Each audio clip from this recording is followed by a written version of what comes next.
कक्षा 8 की विज्ञान की वर्कशीट है बच्चों, वर्कशीट नंबर 9। सूक्ष्म जीव, सूक्ष्म जीवों के हानिकारक प्रभाव हम देखेंगे। सूक्ष्म जीव दूसरा लेसन है बच्चों। ये पिछली वर्कशीट में भी हमने इसके बारे में स्टडी किया था, सूक्ष्म जीव से संबंधित। आज हम इसके बारे में, इसके हानिकारक प्रभाव के बारे में जानेंगे। सूक्ष्म जीवों से क्या प्रभाव पड़ते हैं हमारे शरीर के ऊपर, जंतुओं के शरीर के ऊपर, किस तरह से बीमारियां फैलाते हैं। तो देखिए, हानिकारक प्रभाव। खाद्य पदार्थों को खराब करना और संदूषित करना। खाद्य पदार्थ खराब हो जाते हैं। देखिए, ये ब्रेड का चित्र है, ब्रेड खराब हो गया है बच्चों। मानव और अन्य जंतुओं में बीमारियां फैलाना, जैसे मलेरिया, टीबी, टाइफाइड, इस तरह की बीमारियां फैलाना। हैजा फैलाना, देखिए इसको हैजा हो गया है, उल्टी दस्त लग जाते हैं हैजे में।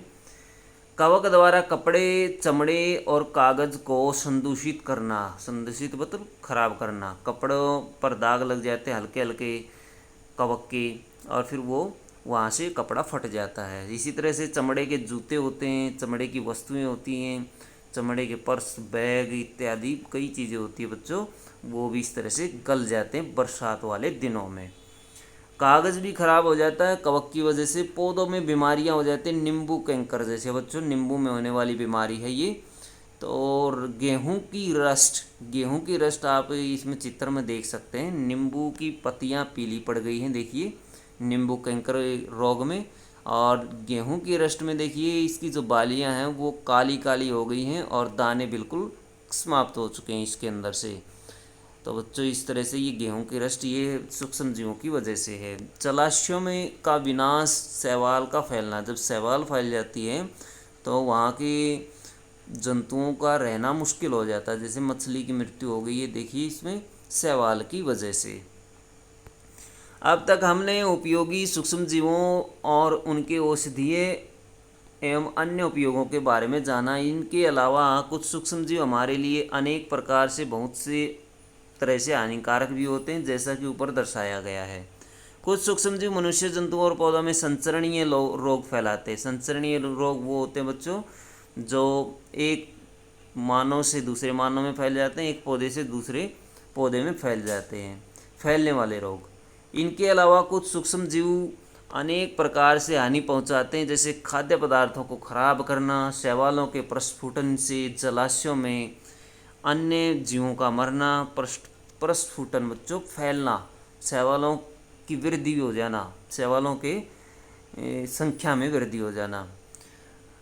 कपड़े, कागज़ और चमड़े की वस्तुओं को संदूषित करना अथवा खराब करना। रोग उत्पन्न करने वाले सूक्ष्म जीवों को रोगाणु कहा जाता है। यह एक संक्रमित व्यक्ति से स्वस्थ व्यक्ति में संक्रमित रक्त, हवा, पानी, भोजन, रोग वाहकों द्वारा और सीधे संपर्क में आने से फैलते हैं। तो बच्चों, इस तरह से संसरणीय रोग कहा जाता है अथवा संक्रमणीय रोग कहा जाता है उनको, जो छूने से फैलते हैं या किसी माध्यम से फैल जाते हैं। रोगाणु, रोगाणु वो होते हैं बच्चों जो रोग उत्पन्न करते हैं। अब देखिए क्वेश्चन इससे संबंधित, सूक्ष्म जीवों के कोई 3 हानिकारक प्रभाव लिखिए। तो हानिकारक प्रभाव आप लिख सकते हैं, इसमें 4-5 हानिकारक प्रभाव दिए गए हैं। देखिए, खाद्य पदार्थों खराब करना, बीमारियां फैलाना, कपड़े खराब कर देना, पौधों में बीमारियां फैलाना, जलाशयों का विनाश। तो ये आप इसमें लिख सकते हैं। भोजन को ढककर रखने की सलाह क्यों दी जाती है? ताकि उसमें रोगाणु एंटर ना करे और भोजन को संक्रमित ना करें, जिससे बीमारियां न फैले। तो इस तरह आप इसका आंसर लिख सकते हैं। बीमारियों से बचने के लिए हमें भोजन को ढककर रखना चाहिए, सूक्ष्म जीवों से उसको बचाना चाहिए। आगे बच्चों, रोगाणु किन्हें कहते हैं? रोगाणु की परिभाषा ऊपर दी गई है। रोग उत्पन्न करने वाले जीवों को रोगाणु कहते हैं, और यह संक्रमित व्यक्ति से स्वस्थ व्यक्ति में किस प्रकार फैलते हैं?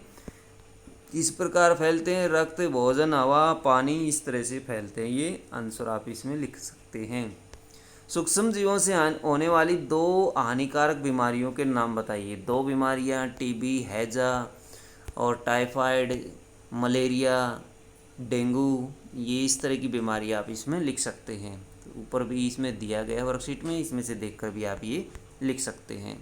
तो बच्चों, ये थी आपकी साइंस की वर्कशीट। वीडियो अच्छी लगे तो लाइक करें, हमारे चैनल को सब्सक्राइब करें।